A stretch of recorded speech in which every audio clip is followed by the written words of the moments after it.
up, y'all, and welcome to Prime TV. I'm your host, Qiayel Howell.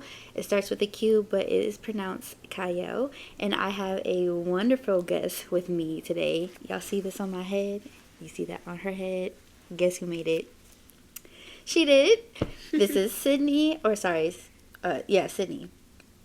I always do Sydney and Cindy. I respond to whatever.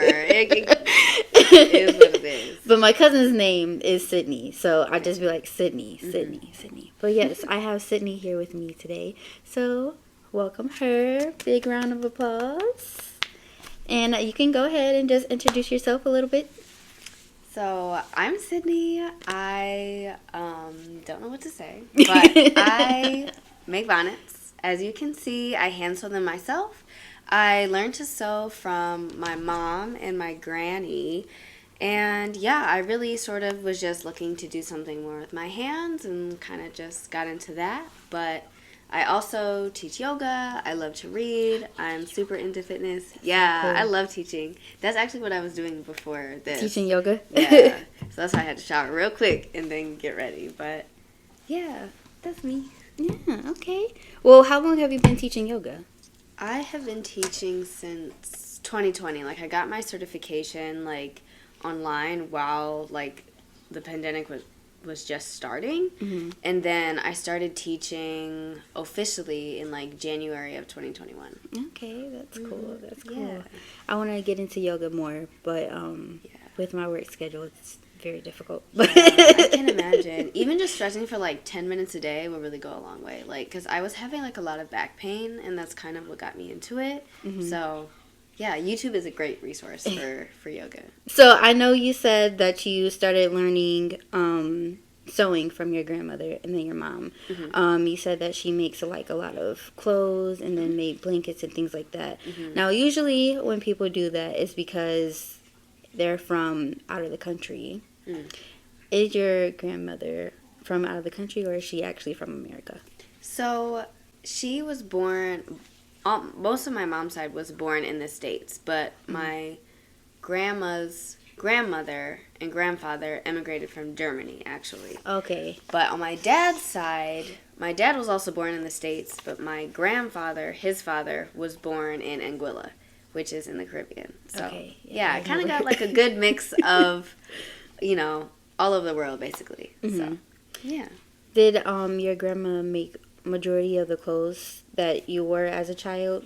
Yeah, my mom made a good bit of them. She would kind of upcycle different fabrics that was left over from quilts or from whatever, and would make me and my sibling matching dresses and overalls and stuff like that. Mm-hmm. But yeah, mostly when we were really little. When we started to get bigger, we didn't do that as much. Do you have any of the clothes or blankets or anything that your parents made? Not with me, but I do at my parents' house. She just made my sibling this really big quilt a couple months ago. I never really knew how to sew. I tried. I got thighs, so my thighs would rub together, and so they would start to distress or whatever, and I would try to sew it back together. I mean, for the most part, the hole wasn't there. That was an accomplishment. Right, so. Exactly. That's the best part. I hear you, because leggings especially. Oh my gosh, the seams are not made for thick thighs. Not at all. They really are. I wanted to get into it maybe another time, but yeah, that's you should. Cool. I feel like I have straps that will break, and it's just super nice just to fix it real quick compared to okay, now I have to go buy a brand new thing. Mm-hmm. So it's sustainable, and it's kind of fun, I think. But again, YouTube is a great resource. Are you the type to keep the sewing kit, a miniature sewing kit in your purse? Oh yeah, because stuff will rip while I'm out, and I'm dang, now my strap is looking like this. So I'm just real quick, no one even knows. Mm-hmm. So yeah. All right. Did your grandma have her own business, or did she just do it for fun? So yes and no. She also was basically just a homemaker, kind of just handled everything around the house while my grandpa was at work. But she actually does a lot of reupholstering. Okay. So she'll redo couches and tables and stuff like that. And that's kind of how she would get a little extra income or whatever. So that was her main thing. Okay. So officially, but unofficial. Like, it's not registered or, like, taxes or anything like that. People would just kind of say, hey, you know, my couch has a tear in it, and she would redo the fabric and stuff. How long did it take you to actually learn how to sew? Ooh. If I kind of like, because I kind of did it in like bursts and stuff, like when I had free time, like growing up, and or when my mom was doing something, like she would show me how to sew whatever she just made. Mm-hmm. So I feel like in total, probably took me like maybe like 6 months. But the biggest thing is understanding your machine. Mm-hmm. Like I think that is the biggest piece of it. Like even if I were to get a new sewing machine, it would take me like a good little minute to like relearn the machine versus like how to sew. So yeah. Okay, I didn't realize that every machine is different. Yeah. I guess. Yeah, I mean some are very similar, but then there are some sewing machines that literally are like computers, like they can like laser print and like stuff like that, and they're like $20,000. Like it's crazy. Yeah. And then the sewing machine that I have is actually my mom's old machine, so it obviously doesn't have that technology and stuff because I think it was made in like 30 years ago, so it's on the older side, but the older machines are built a lot better and like built to last. So for me it was a great like starting machine because it was simpler, I could learn quicker, but it also works really well 30 years later. When did you actually start sewing? Around what age? I think I was probably around like 9 or 10. Wow. Yeah. That's Mostly pretty because I good. just would see my mom, and I'd be like, oh, what are you doing? And I'd be like really curious about it. And she'd be like, oh, well, you know, come watch me do this. And then she would kind of, you know, do whatever. And then I sort of picked it up after that. Okay. Did you have any other interests at that time as well? Or was it mainly just sewing? I swam. Mm-hmm. I swam since I was like 5 or 6 years old, like competitively. So that was kind of like my biggest thing at the time. But mostly when I was just bored, because my mom was not a TV mom. She was like, you get like an hour of TV and that's it. So we had to like find stuff to entertain ourselves. Mm-hmm. So that was one of the things I just did. Yeah, I feel like we need to bring that back. I agree. I agree. Like everyone is like glued to their screen. I mean, even adults, and it's just like, okay. Yeah. So yeah, I agree. Yeah, I have my nieces sometimes, and I'm like, okay, put your phones down, go outside, Yeah, do something. Scrape up the meat. Like, go have fun, go explore. Like, yeah, I agree. Most definitely. Yeah. So, what is the name of the machine that you have? I tried to pronounce it. I don't even know how to pronounce it. I hate to say it. So it's Husqvarna, I think. I don't know. They also make like lawnmowers and like a bunch of stuff. I hate to say that I probably mispronounced it, but it's a Rose is the model of it. So that I can say. Yeah. So yeah. What would you say is different from that machine compared? I know you said like some of them are more updated. Yeah. But are there any other differences that make that machine special or easier to deal with? So at the time that machine like was released, it was like high tech at the time. So it has like a couple of features, like you can program like to embroider, you can like do different stitching, stuff like that. So it's not, obviously because it's 30 years old now, it hasn't updated with time, but in the time being it was like a fancy sewing machine. So a lot of those features are still useful because the techniques haven't really changed. It's just how the machine does the techniques, I guess. Have you used any of the newer models of sewing machines? I've used a couple, and like I said, there's kind of like this learning curve to them because they're a little bit more high-tech. Like, there's more buttons versus, like, levers. And, like, for me, like, the, like, system that I already have with the machine that I know is like much easier than like having to adapt and figure out like, okay, this button does what this lever would have done and stuff like that. Yeah. So I feel like technology is supposed to be made to make things easier, but it tends to be more complicated. So. Yeah.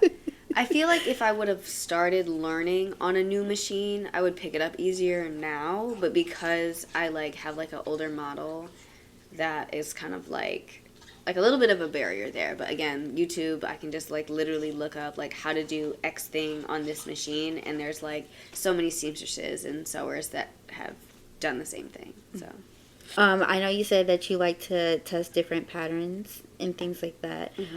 What would you say are the type of patterns that speak most to you? I know with these, they're pretty just solid colors. Do you have a pattern that speaks more to you? Yeah, I think I mean I like a lot of like African print, tribal prints, just all of that. I've kind of really I guess like infatuated with, I guess, but a lot of those fabrics aren't made into satin. Yeah. Like they're usually like a cotton blend or even like a polyester and stuff like that.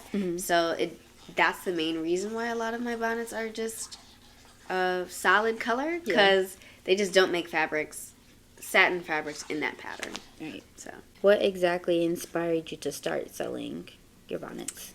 So, a couple of things. The biggest inspiration is not the grandma that taught me how to sew, but my other grandma on my dad's side.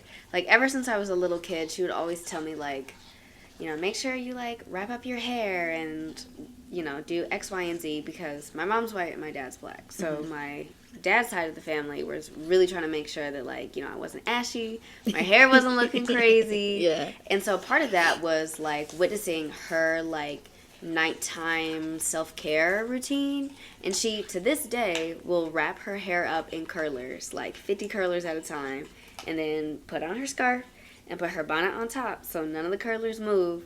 So she was kind of like a big inspiration for me to kind of like bring my own self-care like back into play. And in doing that, like, I don't know, there's something about like putting on a face mask, putting on your cute bonnet, and just going to bed, like that like would start my next day off really good. So I kind of just wanted to like spread that feeling to other people, because that's kind of what my grandma taught me to do. Okay. I definitely enjoy putting on this bonnet and going to sleep. I would say that. I'm not the type that likes to take the time to wrap my hair, so I really love the fact that I can just throw this on, call it a day, go to sleep. Exactly. It's just easy. It's like brush my teeth, wash my face, bonnet on, sleep. Pretty much. What would you say makes your bonnets different from the other bonnets that, you know, are selling in stores or anything like that? I think the biggest thing, two biggest things. One is the material. Like, if you literally buy a bonnet from the beauty supply or from wherever, you can like compare the two in your hand and like literally feel the difference. So I think that's the biggest thing.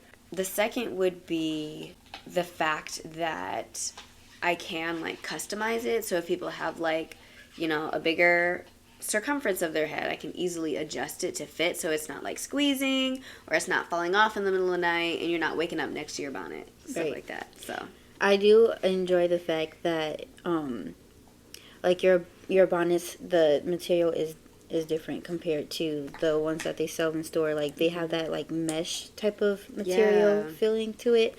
I also like the fact that these are reversible. You can change up the color. You see, this is dark blue, but it's light blue on the back. But yeah, I like that. That's pretty cool. Thank you. Even with the other one that I have, which is actually the same colors that you have. Well, it's cute. It's like a little neutral, like a little brown and a cream. I've been really into nudes lately. Me too. Me too. Nudes of all kinds. Yeah, definitely. Do you feel like you get a lot of clientele with you staying in the city? Yeah, like what I've been doing recently is doing like a lot of like pop-up events. So there's actually some like literally like 5 blocks from here, and it's very much like people in the neighborhood will come out and like shop local. So there's a bunch of other like small vendors, people who like do hair, make, you know, cakes and cookies, and we're all sort of together like, you know, sharing this collective space and also like selling our products not only to each other but others that come, which I think is like a really beautiful thing. Like, and I'm sure, as you know, the people who live in and reside in the city of Detroit are all about other people who live in and do work in and reside in the city of Detroit. Yeah. So it's just really nice to be like a part of that and just share collective knowledge and kind of feed off of each other. Yeah, the city is definitely proud to be. Oh yeah. Oh yeah, like for sure. Aren't afraid like, oh, I'm from Detroit. Exactly. I'm from Detroit. That's very, very much the culture. So. Yes.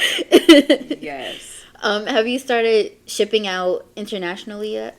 Or Not, do you plan on doing it? I would love to. The farthest that I've shipped some to California and some to Louisiana. Okay. So I haven't quite crossed the border yet, but hopefully. Where would you want, I guess, to see your bonnets? Like, if you had a choice to send your bonnets to one particular country for the very first time, where would it be? I would probably want to send them to Anguilla, like, just because, one, my family is from there, but also, like, throughout the Caribbean, like, you know how there's this, like, stigma or, I guess, question of, like, do you wear your bonnet out the house, yes or no? In the Caribbean, it's not a question. My bonnet is on wherever I'm going. Yeah. Like, people will, like, cook in their bonnets and, like, work in their bonnets and all sorts of stuff because your hair needs protection from the hot sun all the time, basically. So that's where I would really like to, like, get things shaking and moving because, you know, the same reason. Like, I mean, I'm a little biased, but I feel like my bonnets are a higher quality and, like, do a lot more protection in that way. And the fabric and material that they're made from are, like, sourced a lot better, so it's not like, you know, 8-year-olds in Indonesia or China or whatever making them. Like, it's just me. So bonnet on or off when you go out here? Ooh, this might get so he's like, oh, I'm afraid to answer. I will say most of the time I do not wear my bonnet out the house. But, like, you know, if I'm going, like, to the gas station real quick or something, like, real brief, or I just washed my hair and I'm like, dang, now I have to go do something, then I'll usually wear it. Because if I just spent all that time washing and deep conditioning, I don't want the outside elements to get on my hair, especially if it's, like, raining or snowing or whatever. So yes and no. But most of the time, no. So quick trips, yes. Yes. On a regular, no. Correct. Okay. But you can. You can wear them out the house. I do not judge others who wear them out the house, especially because, like I have a lot of colors to offer. So you can really, like, match your bonnet to your fit and do, like, a whole bunch of stuff and go about your day. You're right. A lot of colors to choose from, y'all, on her website. So y'all need to go ahead and check that out. Do you feel like there's a lot of versatility when it comes to the business of bonnets? I think there's a lot of, like, avenues and places I could get into that would sort of, like, help me, like, take off a little bit more. Like, I've tried to do some, like, partnerships with people that do hair. Like, there's a couple people in Ipsy, actually, who at their shops have, like, my bonnets on display, and I've gotten some clients that way. But I think everybody, male, female, non-binary, etc., just everybody needs a good bonnet. So I think that the world is my oyster or whatever, basically. So yeah. I know you said you do a lot of pop-up shops. I know it's not just that one. You post them on your Instagram. So where exactly do you find, or how do you find the pop-up shops that you do? So I really try to kind of just, like, look on Instagram and kind of look on, like, I'm pretty local for the time being. Like, Detroit, I've done one in Flint. I haven't even done Ipsy, which is my hometown, but, you know, whatever. But I think that, like, seeing other, like, small business entrepreneurs, they'll say, oh, I'm doing a pop-up here. And I'm like, I wonder if they're still accepting vendors. So then I'll reach out to that location, and then they either say yes or no, and that's kind of how. So I really use social media to figure out where, like, the people are going, and, like, other people who sell similar products, like hair products or earrings or other sort of, like, handmade, maybe, like, boutique items, see where they're going, how they did at that spot, and then kind of contact them and get in that way. You sew anything else other than the bonnets? I mean, I know you fix a lot of clothing items and whatnot, but yeah. So I just bought a new machine, which is not really a sewing machine. It's called a serger. So it does like really like crisp lines. Okay. So I am going to be launching like a do-rag line. So I'm really excited for that, to get like more fellas involved, but also like, I mean, anybody can, you know, switch up between bonnet, scarf, dewy, whatever. So that's probably my next step. Mm-hmm. And then, I don't know, for now that's kind of like where I'm headed, but I do a lot of like repairs. Like my friends would be like, oh, my like jacket ripped, or I like thrifted this thing but it has this hole, can you fix it? Mm-hmm. So I think I'm going to start to do that more and sort of like incorporate that into my like business model. Okay.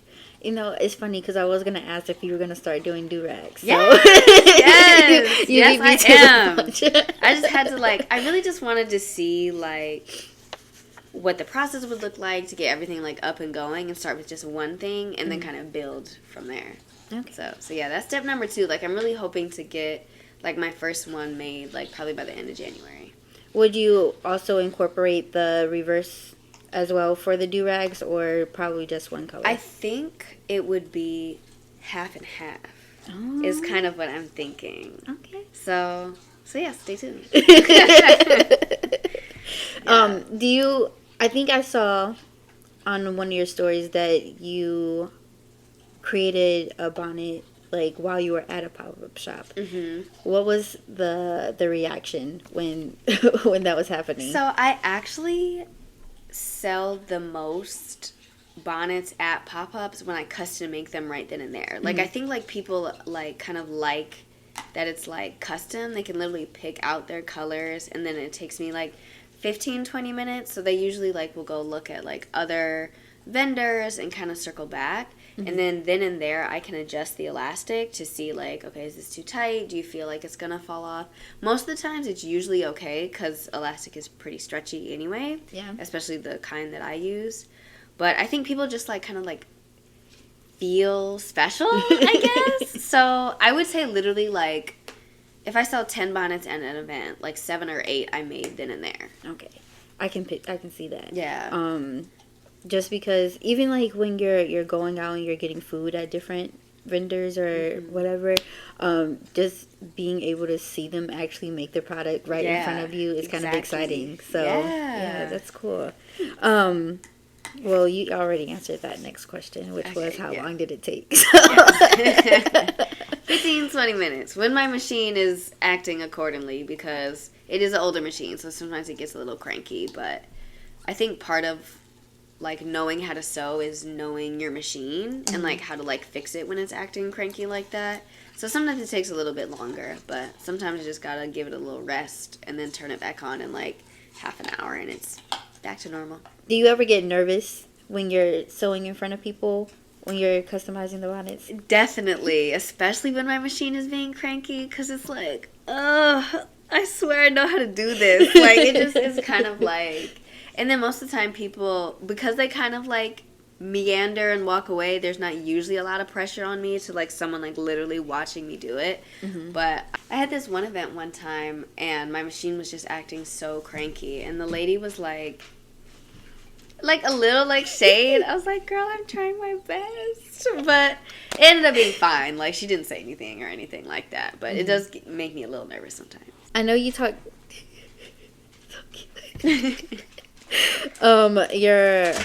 your mother's mom and your dad's mom are from different parts, well, different countries, mm-hmm. essentially. Mm-hmm. And you say that your dad's mom is the one that taught you about basically taking pride in your self-care and mm-hmm. all that. Do you feel like they have similar standards, or are they like completely different type of thing? I would say so. I think to like a different extent. I mean, mm-hmm. as you know, Black women are very like protective over our hair and of our skin, and I think, I mean, all sides of my family were really, you know, like, you have to put you first, basically. Like, the time and energy you put into yourself is like what you present to the world. Right. So I think that in a lot of ways they agree on that, but because they, you know, never wore like protective hairstyles or anything like that. Like, when I was a kid, my mom used to send me to my aunt's to get my hair braided, so mm-hmm. you know, my hair wasn't looking crazy or whatever when I went to stay with my grandma, because she couldn't even put my hair into a ponytail. So, like, my mom always made sure, like, okay, like, if you're gonna be, you know, with your white side or doing X, Y, and Z, like, I'm gonna try to set you up as best as I can to uphold all of these other ideals that your black grandma instilled in you and taught me how to do for you, basically. Yeah. Do you feel like there's any other concepts or beauty concepts that us as black women adhere to? I think in a lot of ways, yes. Like, I think we're really often our biggest critics. Like, we feel like, okay, this is how I have to, like, face the world today. And that's because, like, you know, when you think about it, we're sort of like the bottom of the totem pole. I mean, we're women and we're black. Like, that's a 2-for-1 disadvantage combo. Yeah. So I really feel like the standards that we hold ourselves to are, like, integral in a lot of ways to who we are, which has pros and cons. You did mention that now, I might say it wrong, but okay. You suffered from polycystic ovarian syndrome? Yes, PCOS. That's what I call it, because I don't like saying that long name either. What exactly is that? Yeah, so PCOS essentially is you get these cysts and lumps on your ovaries. Mm-hmm. So it kind of leads to, like, at least in me, the symptoms manifested in, like, really long and painful periods, as well as weight gain and then weight loss. So I'll go, like, up and down, like, 30 to 40 pounds at a time. And it's kind of, diet doesn't really, bless you, do a lot. Okay. And then it also contributed to hair loss for me specifically. So that was another reason why I started getting more into, like, my own self-care routine, so I could really try to, like, regrow and protect my hair. Because I would wake up and, like, there would be, like, clumps essentially of my hair, like, on the pillow next to me. So it was really trying to, like, stop that from happening. And there wasn't really a lot that I thought that I could do, but then through, like, the internet, plenty of doctors' trips and, like, other, like, forum groups, been able to kind of, like, regrow and then also protect my crown. So yeah. When exactly were you diagnosed? I was diagnosed officially in 2014, 15. I was, like, 16, 17 at the time. Okay. And, yeah, I was, like, having periods that would last for 4 months straight. Like, continual. Oh, man. For 4 months. It was awful. Like, it was really terrible. Like, my body was, like, shutting down in a lot of ways. I was, like, losing a lot of iron. Like, I was anemic, this whole thing. So, was trying to really figure out what's going on. And then that's sort of what led to the diagnosis. Oh, man. Sorry to hear that. It's okay. It's not your fault. I know, but it's just like, dang. Yeah. Because, I mean, my periods don't last that long, but when I'm on them, it just feel like, man. So 4 months straight is difficult. Yeah, it's better now. Like, I have a IUD, so that sort of helps regulate. I still don't have, like, a normal period. Like, most people don't bleed at all on an IUD, but I have, like, what I call, like, a reverse period. So I'll bleed for, like, 3 weeks, and then I'm off for 1. And then that's kind of how it goes. Oh. Yeah. Okay. So it still sucks a little bit, but it's okay. You know, I still, like, want to have babies because doctors have recommended, like, literally since I was 16 that I just get my ovaries removed and just have a full hysterectomy. And I'm like, well, I want to at least try. Like, I know, like, my odds aren't the best, but that's what I want to do. So it'll be worth it. And then once I pop out my kids, then I'll get rid of everything and I can just take it. Is that something that's like genetically passed down? Okay. So it kind of skips a generation. So my grandmother on my mom's side has it. And yeah, it kind of just is hereditary. It's just one of those things. So it wouldn't be your kids, but your grandkids. Okay. Okay. But if I have grandkids that are boys, then they're fine. Well, fingers crossed. Right. Just hope we get some grandbabies. Exactly. Grandsons. Exactly. So for you, I mean, I feel like you kind of already answered this, but if you want to go in more detail, you can. Why do you feel like for you, your hair was important? Because I know it's like a beauty standard for black people or black women, but for you, why do you feel like it was important? Yeah, I think I was tying a lot of my like self-confidence into my hair, so when it was falling out, bless you, I just felt so like defeated almost. Like I would just like put my hair like, you know, just slick it back so you couldn't really tell like, oh, there's a patch here, there's a patch there missing or whatever. But I think that part of that is how I was raised, like especially because my grandma has this big old routine that she does for her hair.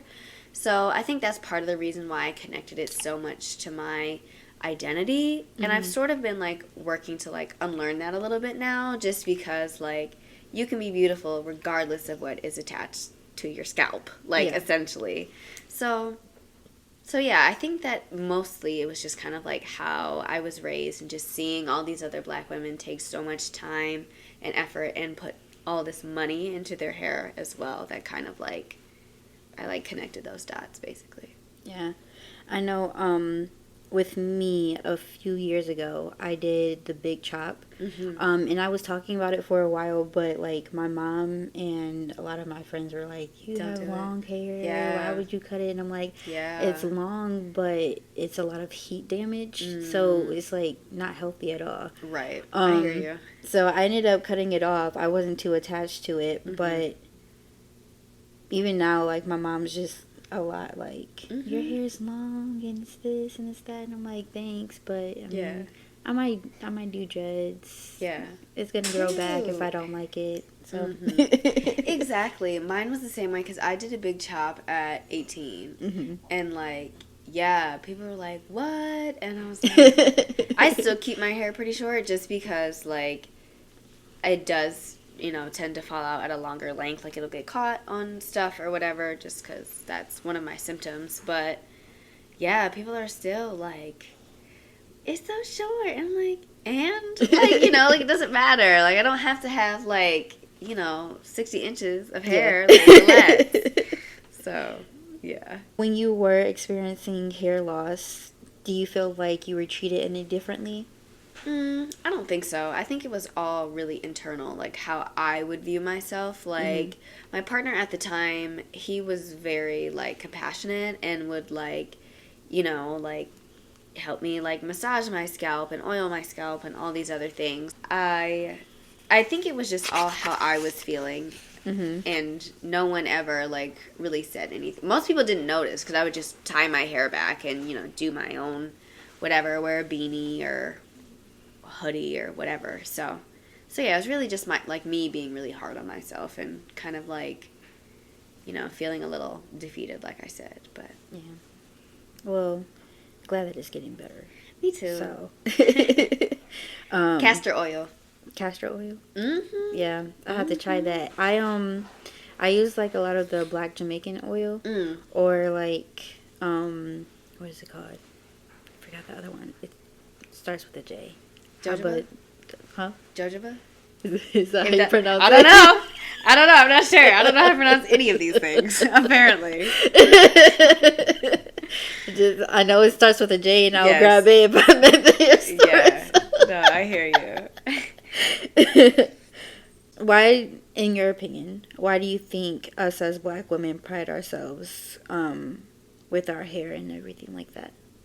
I think partially it's probably because it's like something that someone can't necessarily like take away from us. Like we have so many ways to like express ourselves, and I feel like a main way of doing that is through our hair. Like whether it's like hair styling or now, which I love, there's like a much bigger movement to wear like your natural hair. Yeah. So I love that because it's, you know, you don't have to try to fit this mold or do X, Y, and Z.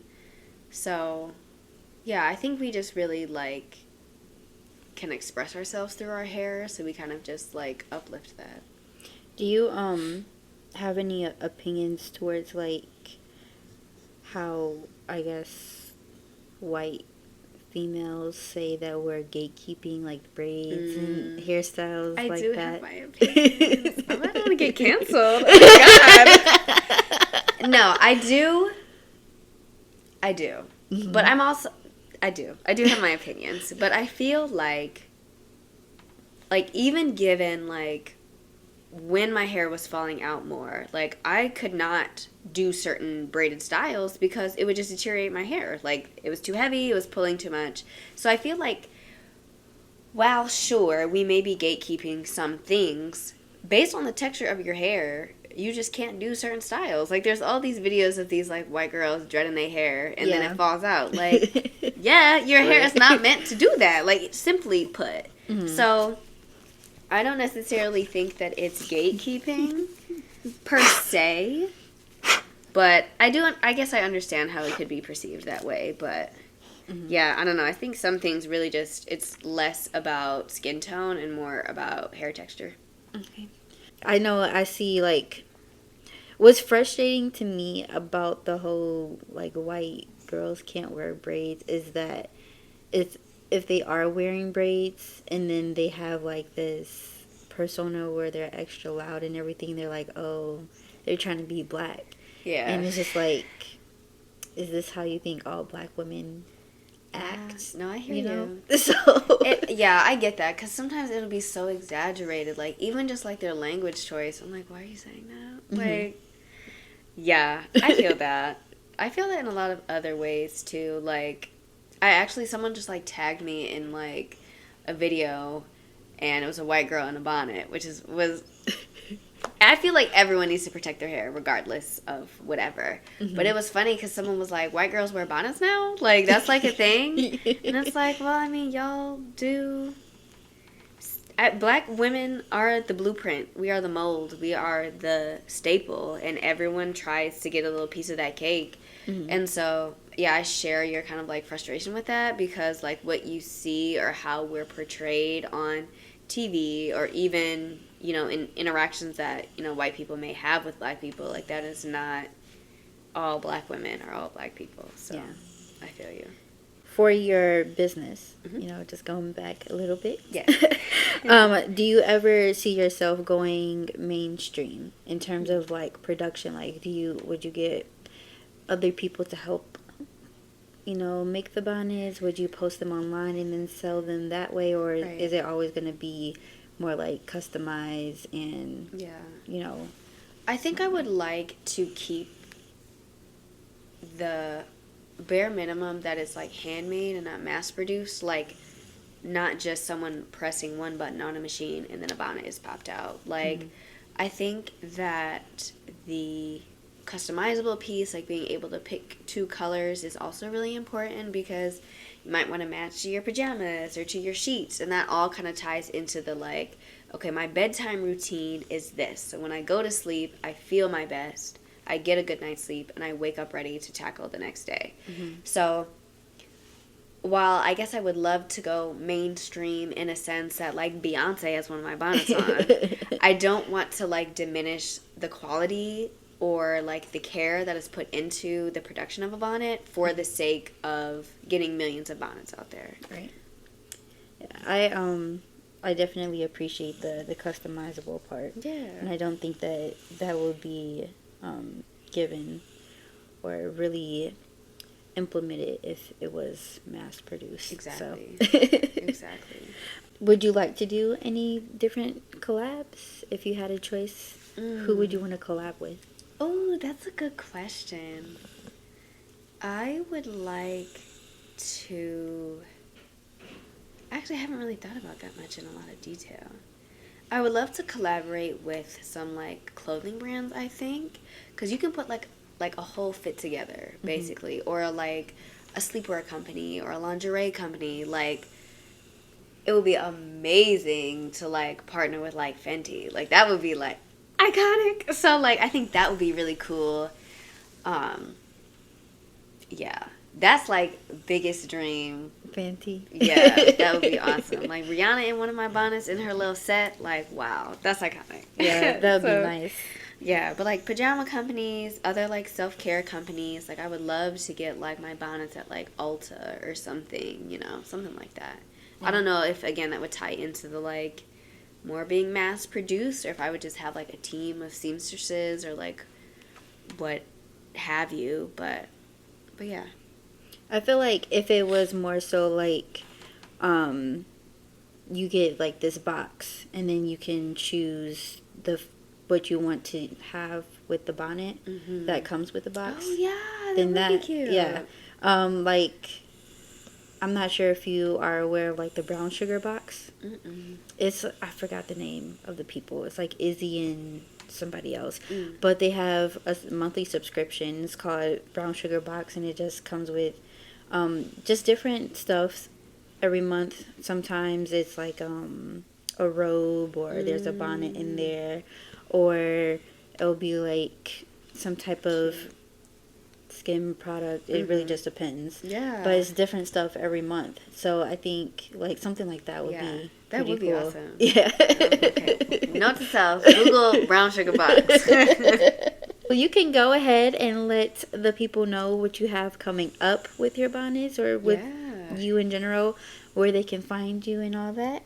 Yeah, so I am in the process of revamping my website, but I already have my domain name, so you can find me online at sewnbysid.com, and also on Instagram, Sewn, SEWN _ by BY Sid, SYD. So you can call me Sydney, you can call me Sid. I go by all the above.